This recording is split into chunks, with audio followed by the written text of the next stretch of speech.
শ্রীমা বলছেন, আমাদের এই সৃষ্টি দুঃখময়। দুঃখ না থাকলে সুখ কি বোঝা যায়?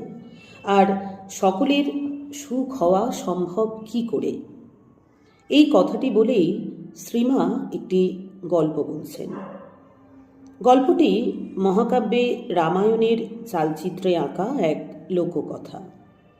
একদিন সীতা রামকে বললেন, তুমি সকলের দুঃখ কষ্ট দূর করে দাও না কেন? রাজ্যে যত প্রজা লোকজন আছে সকলকে সুখে রাখো। তুমি তো ইচ্ছে করলেই পারো। সীতা এই কথা বললে রাম উত্তর দিলেন, তা কি হয়? সকলের সুখ কি একসঙ্গে হয়? সীতা বললেন, না, তুমি ইচ্ছে করলেই হয়। যার যা অভাব হয় রাজভাণ্ডার থেকে দিয়ে দাও। আচ্ছা, তোমার কথা মতোই হবে, রাম উত্তর দেন।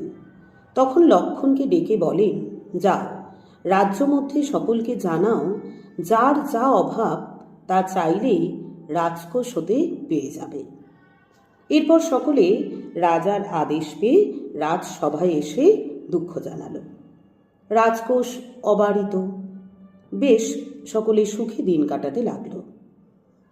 রামের এমনই মায়া যে কিছু দিনের মধ্যেই যে দালানে সীতা থাকতেন তার ছাদ ফেটে জল পড়তে শুরু করল।